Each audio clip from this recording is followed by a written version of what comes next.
So it was 1 year ago when the pandemic really started to take hold in the United States. I remember where I was. I was in Steamboat, Colorado, and we already knew, of course, about the coronavirus pandemic coming down the line, but there were so many conflicting messages, especially that the virus would just come and go and not be a big deal.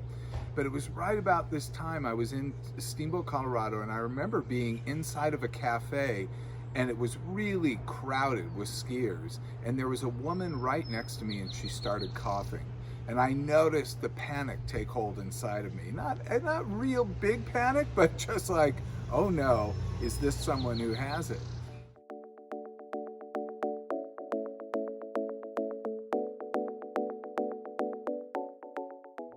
Ever since then, we've all been instilled with some sort of fear about catching a physical disease that we really knew nothing about at the time. We were getting inconsistent information and we weren't really told what to do. And at that point, San Francisco started to shut down, and so followed the rest of the nation. And it was very interesting to be in Steamboat at the time because there was a lot of nervousness. And I remember sitting in my hotel lobby, they had a little continental breakfast, and we were sitting there having the buns, the muffins, whatever, and juice.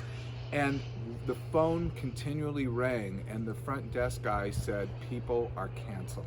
People were canceling left and right. And of course, the following weekend, Steamboat closed down altogether. And then the rest of the nation followed. And what we've all been on in this journey in the past year has been somewhat harrowing for some, but really very uncomfortable for most of us, and really scary for others.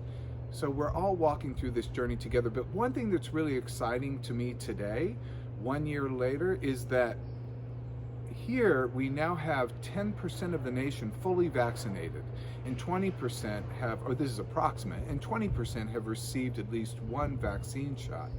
So we're well on the way to turning things around in our nation. So it's an exciting time, but our trauma that we've gone through over the past year, people losing loved ones, becoming sick, becoming compromised, losing their job, becoming financially disabled, not being able to see their friends, to hug loved ones, friends, even just going to parties and connecting with other people and going out to restaurants and plays. I've missed plays probably the very most because it was a chance to just be in another world for a couple of hours.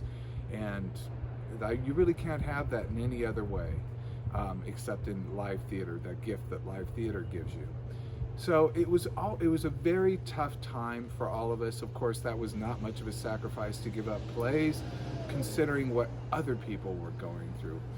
But it was also a time when we came together by staying apart. It was very interesting to see how many people were so dedicated to what they can do to help others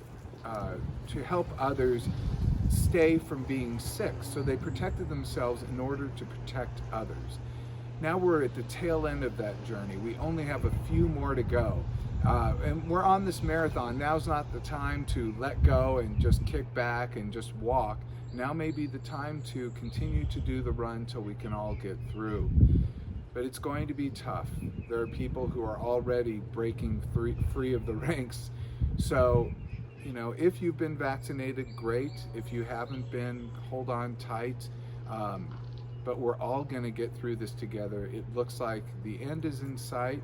But after that, we're all going to have to do a lot of cleanup, both psychologically, physically, financially, in all kinds of ways. But our only way through it is to do it together. I'm Dr. Greg Cason.